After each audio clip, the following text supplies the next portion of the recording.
How's it going, guys? Marty here, and today I want to talk about High Guardian Spice. I recently finished the 12 episodes, and this is just my initial thoughts, both positive and negative, of what I thought about it. So yeah, before we get into it, I just want to know, before we truly begin, I'm not here to try and convince you to watch the show if you really don't like it. You've probably looked at some of the trailers, you maybe have watched the first or second episode, and you really didn't enjoy it. And that's fine. I'm not pro, but I'm also not against it. I'll give my opinions on what I thought of it by the end. But yeah, I neither hate it nor love it. So before I get into my own opinion, I just want to give a bit of backstory, what's been going on with it and why it's such a big deal it coming out. So with the release of the show, there's been a lot of backlash. The show was ready, but it was delayed. I think it was announced back in 2018. It was supposed to be released in 2019, but due to online backlash, Crunchyroll released that trailer and it was not well received at all. So the main reason for all this backlash was a result of its appearance really not being traditional, what we come to know as anime, and anime is being defined as a Japanese created animated show. You know, in the past, some shows with varying degrees of popularity have drawn comparisons and tried to replicate the style of anime, i.e. Castlevania, which was hugely popular, and Rooster Teeth's Ruby, whatever your opinions are on that show. However, the anime community does tend to reject these two shows as anime. Their style is definitely more similar to Americanized cartoons, as it were. So when the show was announced for Crunchyroll, which is a dedicated anime streaming platform, it was no surprise that there was backlash received by users of the site. You know, these people pay, a monthly fee to watch anime, and when Crunchyroll is not giving you anime, it's understandable why these people were upset. I think it also upset people that a lot of anime creators, who we already know are an underpaid bunch and an overworked bunch, to say the very least, were missing out on funding by Crunchyroll, who had paid an American studio to create basically an American show and not an anime show. This also meant that many popular manga and light novel series and shows that probably never got a second season that really deserved it, or shows that were probably poorly done and really do deserve a reboot, have missed out on the opportunity to be picked up by Crunchyroll, and instead that money that they could have put into one of these much loved shows that haven't had the chance to be animated yet was paid to American creators making not anime, making cartoons basically. However, now we're going to get into my opinion of what I thought of the show, both positive and negative. And regardless of the backlash the show got, was it really that bad? And it deserved all the downvotes it's been getting, all the very nasty tweets and comments on all the videos on Crunchyroll. For me personally, like I say, this is all my opinion. You can disagree with me, that's completely fine, For me, I thought it was pretty alright. I thought it wasn't amazing, definitely probably like a 5 out of 10 show, 4 out of 10 show at best. But it's also one of those shows where I'm sure if it was released on Netflix or Adult Swim with any sort of other streaming service that wasn't, Crunchyroll or Funimation, like a dedicated anime one, I'm sure this show would have been super well received and maybe even a fan favourite amongst a certain portion of the community. People who really enjoy shows like She-Ra, for example. So what the show is, it's basically like a Steven Universe art style with Little Witch Academia-esque story tropes. I thought personally the characters were extremely likeable. The story was pretty mediocre but fun to say the least. And the main selling point, if it were, is one of its stronger aspects, and that is its representation of LGBTQ+. I think when it was first announced the show was going to be quite LGBTQ+ centric, and I think a lot of people who don't come under that sort of community like myself were maybe turned off thinking it was going to be like a, super in your face, maybe slightly radical, forcing these sorts of, the community's ideas in your face a bit. But that's simply just not the case. Someone who is not a part of that community, the LGBTQ+ community, and I'm clearly not the target market for this show, I found the show addressed its inclusions extremely well. It was never forced, it was never made as as a viewer like myself who was not part of that community. The show never made you feel dumb. If anything, it did a great job at educating and informing the viewer about things such as the trans community, and these representations I thought were really, really well done. We got given both sides of the trans community, in the sense of we had someone who was fully trans and had been for a while in Professor Caraway, who obviously went from being a woman to transitioning to a man. And then we had the flip side of that with Snapdragon, who is still sort of finding themselves. It's not been confirmed that they are trans yet.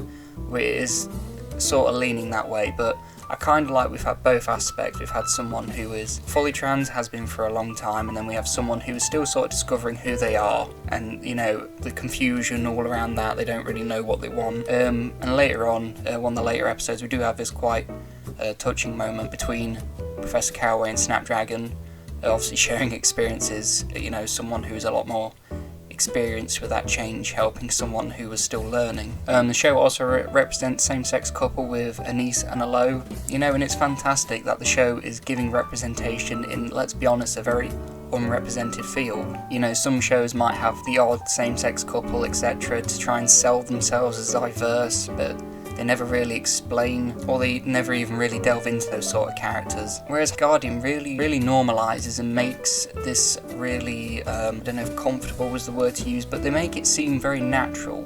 It's never forced. It's like, to me, a lot of shows really just oversell LGBTQ+ aspects, but they never really do anything with it. They never really expand on these characters. They always feel like they've just been shoved in last minute, and then they're always they get given like one episode maybe, and they're shoved into the limelight, and it just does not feel natural. It just does not feel like they're doing justice to that community or their characters. Whereas Guardian really makes the world and its characters feel like everyday life, and like I say, very natural. It's never really forced. It's just like, this is the way the world has always been. It's completely normal. We don't have to, I personally just don't like it when shows really just make people from that community seem like really over-exaggerated and flamboyant, just to make a big deal like, oh, look how diverse we are in this show, when they're not. They're just doing it to gain viewers. Like, yeah, it's a great thing that you're inclusive and all, but it just seems like a real desperate attempt to show viewers that you're diverse, and it's not really representative, and it's not really representing that community in a positive, natural way to me. Obviously I can't talk too much about it because I'm not part of the LGBTQ+ community, but from my personal opinion, which obviously has no standing really, that's just how I feel. I'd love to hear your guys' opinions in the comments below if you are a part of that community, and kind of what shows do that you don't like with your community, and how you feel Guardian has represented well, or maybe it hasn't represented well. Maybe I'm talking out my arse. And now I would just like to fire off a few positive and a couple negative points about the show that I came across. Like I say, I'm very unbiased with my opinion about the show. I neither love nor hate it. So yeah, one of the positive things I like is I just feel the characters are extremely likeable, and I do really enjoy the character designs. I feel like they're very well done. I like my characters with personality, and I love that they've all got really bright, vibrant hair colours that show you that they are the main characters and they are the main focus. Personal favourite characters of mine are Professor Caraway, that I've already mentioned. I thought the way they explained their transition from being a woman into a man was extremely informative to me, and I thought it was really well done. I also really like Olive, obviously a very late character, so if you don't get that far into the series you won't know who she is, but I thought she had a really great design and she had a really funny personality. I also really like Parsley. I thought she was very fun, but not the kind of over-exaggerated, really perky, really kind of a little bit annoying fun like Rosemary maybe is. Sorry to people who like Rosemary. I do like Rosemary, I think she's fine, but I personally just don't like really over-the-top fun characters like Rosemary, who can be a little overbearing at times for me. I also really like Sage and Snapdragon. I feel they're really cool, and oh yeah, not to forget Neppy Cat. Neppy Cat is the best character in the show, hands down. So a negative point I would say about the show, especially I found this in the early episodes, it never seems to really know who its audience is. Sometimes it always feels like it's catering to a very, very young audience. It kind of babies you and it just feels a little strange. However, at times it also throws in swears and some blood and maybe some topics that I think a lot of younger audience members would not understand. However, on the flip side of this, I do feel like by maybe episode 8 or 9 it does kind of realise who it's aiming at, and I'd say that's probably like early to mid-teens, maybe between the ages of 13 and 17. it kind of nails down what it is, the show. It does kind of find its who it's targeting for, but those early few episodes, which is obviously never a great thing because people base anime a lot of the time off the first 3 episodes, and if you don't impress someone in those first 3 episodes, they're going to be really put off. So the next positive is, well, how I've already mentioned, is how the show does a really good job at representing LGBTQ plus community, as well as not alienating and instead educating people such as myself who are not a part of that community. However, a problem with the show, and it is quite a big problem, is that, and this is very prevalent early on, is that the animation quality and sometimes the sound quality are quite bad. They really dip in quality at times. I feel like when the main protagonists like Sage and Rosemary are on the screen, it tends to be pretty solid, but when you get a lot of this like the filler shots and the B-roll shots, they can look really jank at times, and even some big scenes look jank at times. And the audio, it does sound like some of them recorded over a Zoom call. I don't know what is up with that. Sometimes the audio sounds fine, and then some episodes it just sounds crap. It's not good at all. So I don't really know what went on there. However, later, unless I just stopped noticing it later on, unless they did sort it, I felt it looked pretty stable. They seemed to have sorted it out, especially like with my 2 favourite episodes, which was like the 2-part festival episodes. We got episodes 8 and 9. We got some really good quality scenes, especially fight scenes with Olive. I thought they were great. And finally, another sort of negative comment I want to make is the story is a little mediocre. It's not bad, it's just very straightforward and very plain, no frills sort of. The characters are enjoyable, and I do enjoy them. However, they can be very tropey at times. Like Rosemary is your sort of hyper positive one that you always get in time, as you're always your moody, edgy one, etc. However, overall, I found myself, after watching the 12 episodes, I enjoyed the show, not like massively, not like it's a 10 out of 10 or anything, but I thought it was a fun enough show at that. Like I said, it was probably like a 4 or 5 out of 10 show, which I go off my anime list ratings, is pretty just average. It's fine, I didn't hate the show, but I didn't think it was anything special. Some people think it's trash, give it a 1 out of 10. Some people probably think it's an 8 or a 9 out of 10. It's whatever your taste is at the end of the day. For me personally, I understand the show is not targeted towards me. However, I still had a good time watching it. And then the last footnote I want to give is just the main problem with High Spice Guardian is nothing wrong with the show itself. The show is, like I've already mentioned, is pretty good. It's not bad. The main problem is, and community, I feel personally is right saying this, is that it's not anime, so it does not belong on Crunchyroll. I've already pre-mentioned this.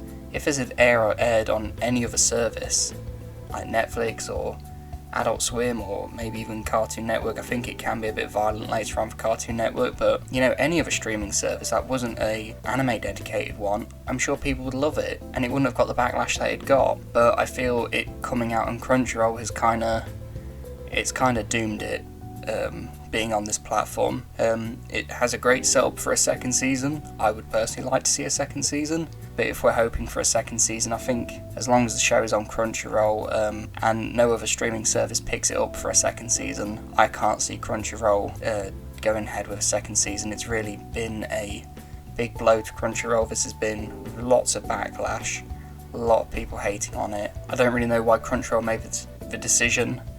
I don't know if it was either one, they felt they had to diversify and had a show that was highly diverse, or if they had seen a success that, big competitors in anime now like Netflix were getting, really popular shows with quote-unquote anime-like shows like Castlevania, and they kind of wanted a slice of that market.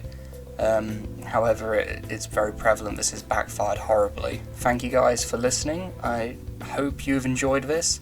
I hope that you have listened to all of this and you have took in both the positive and negatives, and maybe it's changed your mind about the show. Maybe you think it's a load of crap and you don't care. This is just personally what I thought about the show. So yeah, I'd love to hear your opinions, both negative and positive, about the show.